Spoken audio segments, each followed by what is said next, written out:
On est choyé à recevoir le député fédéral, M. Iacono, du district de Alfred-Pellan. Ça va bien? Oui, ça va très bien, Saméline. Merci de nous avoir fait appel d'être ici aujourd'hui. Je voudrais aussi prendre l'opportunité de dire bonjour aux téléspectateurs. Je suis très content d'être ici aujourd'hui pour partager mon parcours et j'ai hâte de répondre à vos questions et que les téléspectateurs ont la chance de découvrir c'est qui Angelo. Votre parcours est des plus impressionnants. C'est ce qu'on va faire découvrir à tout le monde. Donc, vous êtes né de parents qui ont émigré ici? Oui, tout à fait. D'origine italienne? Oui. Et ils sont arrivés ici quand? Alors, mes parents sont arrivés dans les années 50. Mon père est venu avant. Il était ici pendant 1 an et demi. Ensuite, ma mère est venue avec mes frères et sœurs. Mais juste pour dire une parenthèse, mes parents ont vécu 2 ans et demi en France pour apprendre le français avant de venir faire le trajet ici. Et c'est ça, mes parents sont venus dans les années 50 et avec 4 enfants. Je suis né ici au Québec. Alors, je suis venu plus tard et je ne regrette pas d'avoir cette belle famille qui a voyagé pour venir s'installer aussi au Canada. Votre père fait partie des Italiens qui sont arrivés ici, travaillaient fort. Dans quel domaine était-il? Tout à fait. Mon père, il a commencé en travaillant dans les restaurants, c'est-à-dire laver la vaisselle, faire un genre de journalier. Ensuite, par là, il a travaillé pour la Ville de Montréal, enlever la neige l'hiver. Et à un moment donné, il a obtenu un emploi chez Francon. Il était chauffeur de camion de ciment. Alors vraiment, un ouvrier de la classe générale, travaillant dans la construction. Plus jeune, Angelo voulait faire quoi? C'était quoi le rêve?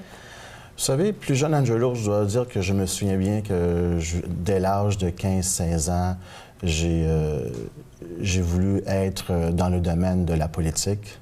C'est vraiment en faisant une visite au Parlement avec l'école que j'ai été très impressionné de voir le Parlement, de visiter l'intérieur, de rencontrer les députés, de les écouter en train de discuter.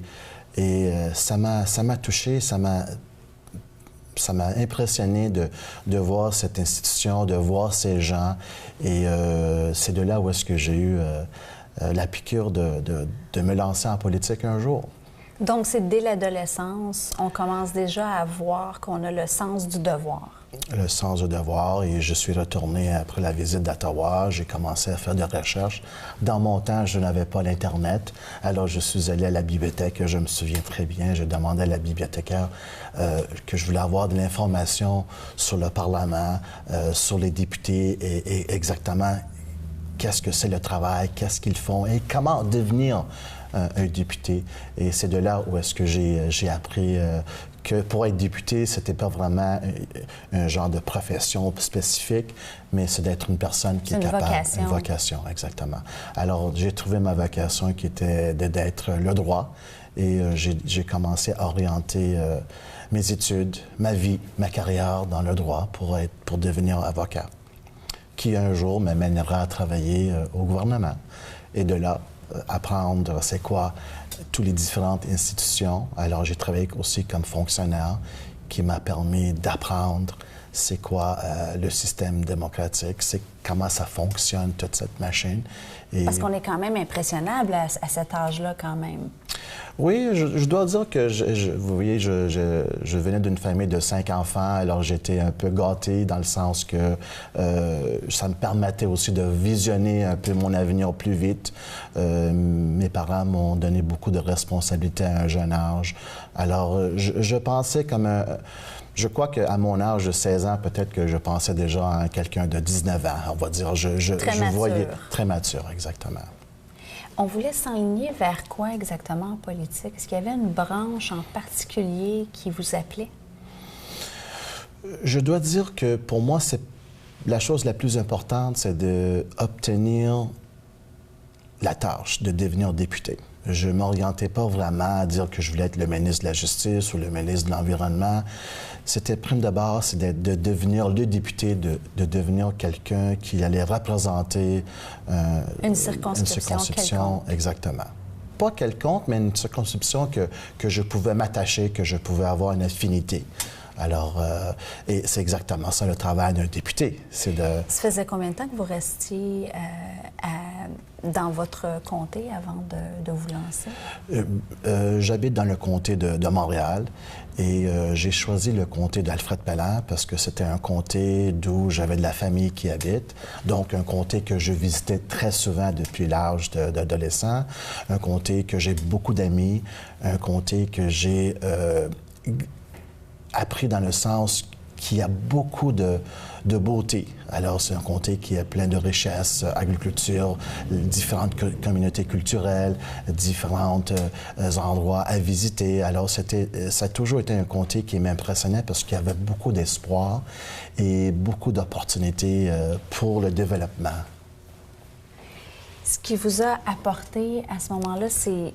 Vous y avez été de vous-même ou il y a certains députés qui se font approcher pour se faire demander? Ça s'est passé de quelle façon pour vous? Parce que la fibre était déjà très, très forte, là.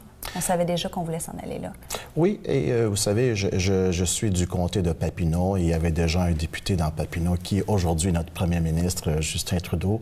Alors, je regardais dans l'île de Montréal, je regardais pour un comté avec lequel je pouvais facilement m'associer, un comté qui était plus ou moins aussi avec une bonne dose de différentes communautés culturelles pour que je puisse mieux me situer, mieux m'orienter. Je voulais avoir un comté qui était intéressant, un comté qui avait beaucoup d'expansion, un comté jeune, un comté avec des problèmes, un comté avec des objections. Parce qu'on aime trouver des solutions. Exactement, exactement. Alors, quand j'ai fait le tour des comtés qui étaient disponibles dans les années 2009, le comté d'Alfred-Pellant n'avait pas de député. Alors, j'ai commencé à regarder plus en profondeur et j'ai automatiquement tombé en amour avec le comté d'Alfred-Pellant. Et on commence notre carrière. On va délimiter Alfred-Pellant. Donc, c'est vous, au niveau des délimitations, on parle de quoi? Alors, le comté commence à l'est, on va dire à l'est Saint-François, vraiment à l'est de l'île, le point de l'île de Laval, Saint-François, qui se vient vers l'ouest, c'est-à-dire Duvernay. Ensuite, on a Saint-Vincent-de-Paul, on a aussi Pont-Vieux, on a Vimont et on a une petite section de Hauteuil. Alors, les paramètres, c'est Beauvoir-Concorde, aller jusqu'à Beauvoir des Laurentides, Beauvoir de l'avenue de la Casse et aller jusqu'à Saint-François. Vous êtes père de famille. Oui. Et tout nouveau en plus, oui. Félicitations. Merci. C'est important pour vous, la famille. C'est surtout important aussi d'être là pour les gens qui, comme vos parents, viennent d'arriver, qui sont aux prises justement avec différentes cultures. Vous voulez aller de l'avant à les aider. Parlez-nous un peu de ça. Je dois vous dire que je suis très chanceux. J'ai de la fortune dans ma vie d'avoir une épouse, une femme qui m'a permis de faire ce genre de carrière, ce genre de profession, qui m'a aussi donné une beauté, un petit Gabriel Elie. Et vous savez, c'est très difficile parce que la famille est en train de grandir, le bébé est en train de pousser et malheureusement, je ne suis pas là tous les jours. Mais grâce à l'Internet, grâce à FaceTime, je suis capable de déjeuner avec lui tous les matins, d'être là pour le dodo, d'être là pour les bains. Et alors, ça me donne cette opportunité d'être à Ottawa, en même temps être à la maison. Alors, c'est très important d'avoir ce balance, d'où... de famille. Parce qu'on sait très bien que souvent, on ne compte pas les heures. Là. Quand on est à Ottawa... Non, je ne sais pas c'est quoi les heures. Je dois vous dire que je fais ce travail de député avec beaucoup de passion, avec beaucoup de conviction et avec beaucoup de désir de vous voir être près des gens, d'écouter. Et pour moi, c'est très, on va dire, c'est trippant d'avoir des gens qui me font appel avec leurs problèmes, avec leur situation. Et vous savez, chaque cas complété, pour moi, c'est une grande satisfaction. On vient vous voir avec quel genre de problème? On va dire immigration, pension, sécurité de vieillesse, le supplément, problème de visa, X nombre de différents cas. En majorité, c'est des cas qui touchent notre niveau, c'est-à-dire au niveau fédéral. Mais de plus en plus, on a beaucoup de cas d'immigration, les réfugiés, les orienter, les aider avec leur séjour ici au Canada. Alors, c'est un travail qui est très enrichissant parce que ça me permet aussi d'apprendre beaucoup sur les cultures des autres communautés et aussi d'être avec eux pour les intégrer sur notre système canadien, le fonctionnement de notre gouvernement. Est-ce que vous trouvez qu'ils sont bien entourés? On est bien outillés pour les supporter là-dedans? Oui, oui, tout à fait. Tout à fait, ça a été bien planifié. Vous savez, le Canada est très ouvert, très transparent et on a beaucoup préparé à l'avance avant d'accueillir tous ces réfugiés. Alors, c'est la même chose comme quand mes parents sont venus ici. Le Canada est la terre d'accueil, on va dire, et tout à fait, on voit bien que le Canada est composé de plus en plus de différentes communautés culturelles. Alors oui, le Canada est bien préparé pour nos nouveaux arrivants.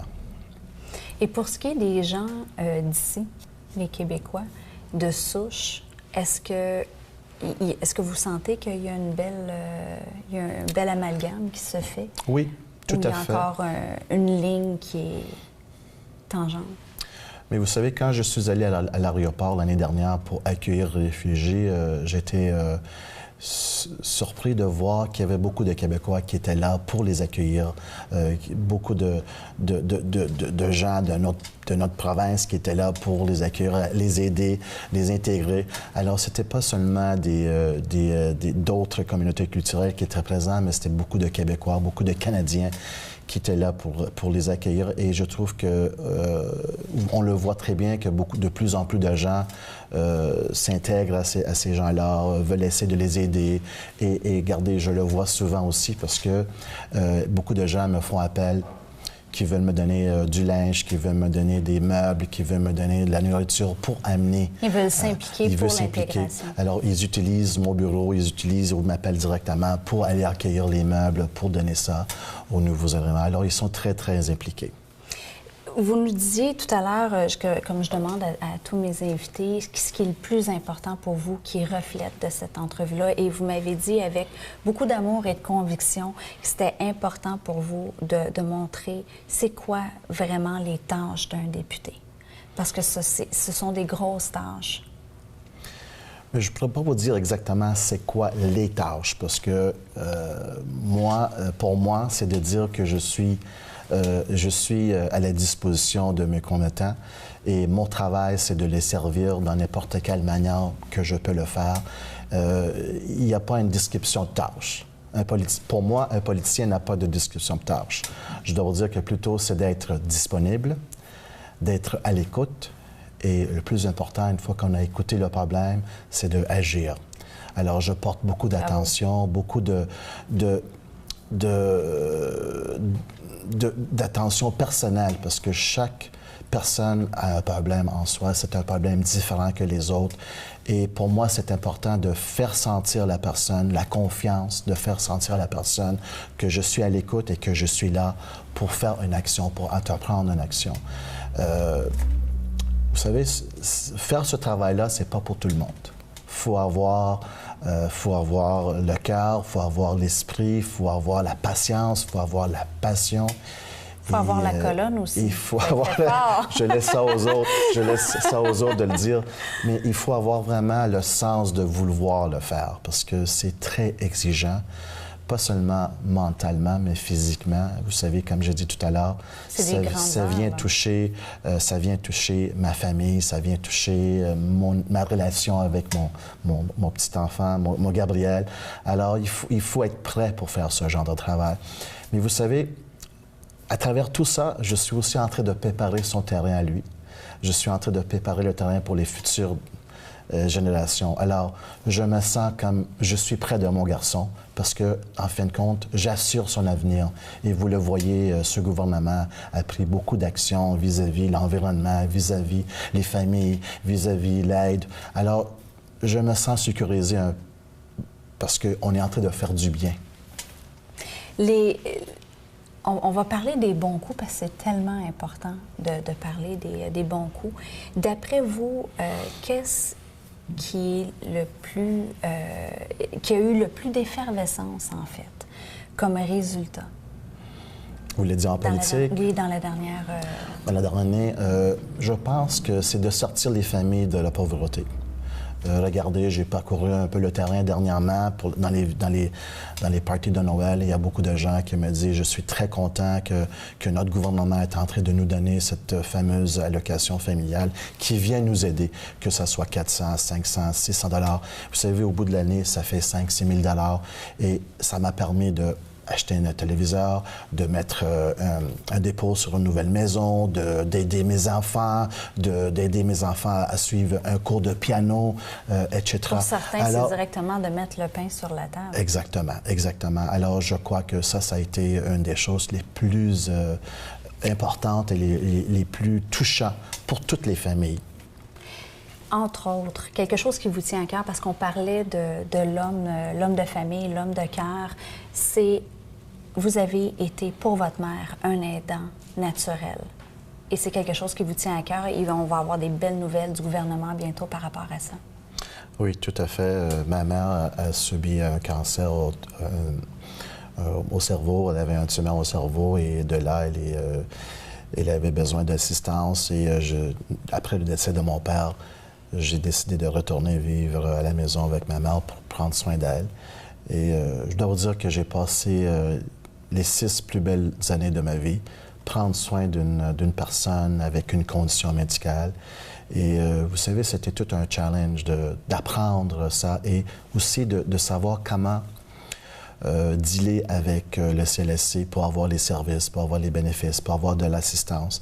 Et j'ai appris beaucoup et j'ai aussi appris qu'il y a un immense travail à faire là-dessus pour faciliter cette tâche-là. Et notre gouvernement est en train de regarder de la façon qu'on peut aider les familles, qui veulent garder leur bien-être à la maison, qui souffrent d'une condition médicale. Alors, comme moi, j'ai pu le faire pour ma mère, que c'était son désir de vivre à la maison. Parce que ça implique beaucoup de choses. Là, on parle au niveau financier, on parle au niveau de l'organisation, parce que pendant ce temps-là, il faut travailler, il faut aider avec le conjoint. C'est pas toujours évident d'associer tout ça ensemble. C'est une lourde tâche. Ça cause beaucoup de stress, ça cause beaucoup de difficultés parce qu'effectivement, oui, il y a le côté financier, il y a aussi le côté humain, le côté médical, et essayer de jongler tout ça en même temps, c'est très exigeant. Et on veut essayer d'alourdir cette tâche-là, d'apporter une aide aux familles et aussi de donner à l'être humain la dignité de vivre chez soi, de passer ses jours chez eux. Faut pas être obligé d'être hospitalisé. Exactement. Ou d'être dans un endroit où c'est très stérile comme environnement, loin de la famille et tout. Ça doit pas aider ça à la guérison. Ça va de soi. Là. Et je dois dire que pour ma mère, rester à la maison, être avec les enfants, se faire gâter, se faire pouponner, on va dire, c'est ça qui a prolonger sa vie. J'ai aussi fait des voyages avec ma mère. On a été même en Italie. Alors, vous savez, sentir l'amour, sentir l'attention, sentir qu'on a quelqu'un qui prend soin de nous, ça fait toute une différence. Manger et dormir dans ta maison, vivre dans ta maison, ça fait toute une différence. C'est spécial. Le gouvernement est en train de mettre en place en ce moment? Le gouvernement est en train d'étudier, de voir quelle façon on pourra venir en aide aux familles qui voudront bien garder leur être cher à la maison durant une situation... C'est comme un retour aux sources parce que avant, on accueillait les parents tout à fait. À la maison. Tout à fait. Donc, c'est juste la moindre des choses. On retourne au gros bon sens. C'est comme ça que je le placerais. Tout à fait. Vous avez tout à fait raison.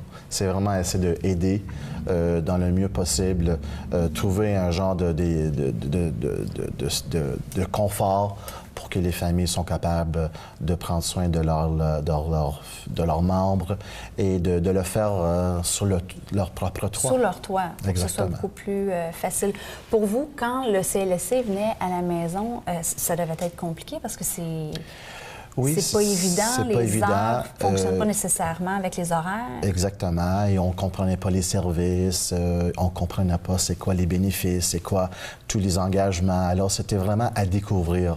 Alors, il y a beaucoup de travail à faire là-dessus, de sensibiliser les familles, ainsi de éduquer les familles de qu'est-ce qui existe comme programme, de qu'est-ce qui existe comme service, avoir une siège spéciale, avoir un lit spécial, avoir certaines choses qui peuvent faciliter le confort de la personne qui reste à la maison. Et vous savez, le plus qu'on aide la personne qui est dans le besoin, le plus on aide aussi la famille parce que ça va leur demander moins d'énergie, moins de stress à penser à quoi faire. Alors, c'est très important de souligner ça, qu'on est à l'écoute. Vous savez, c'est à travers nos consultations qu'on apprend c'est quoi les vrais besoins des gens, c'est quoi les vrais défis. Et j'invite toujours les gens d'assister aux consultations qu'on fait et de partager avec nous leurs besoins, de partager avec nous leurs solutions. C'est pas juste une question de critiquer, mais c'est une critique positive parce qu'on n'a pas toutes les réponses.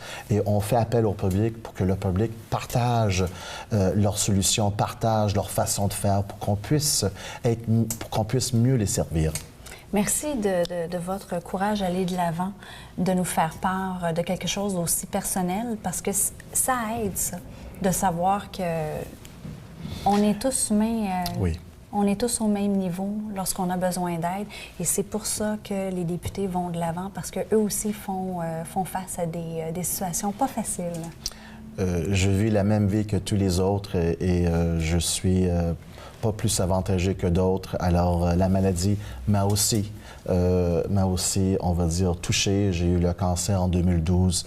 Et vous savez, pas seulement que je l'ai vécu avec ma mère, je l'ai vécu personnellement.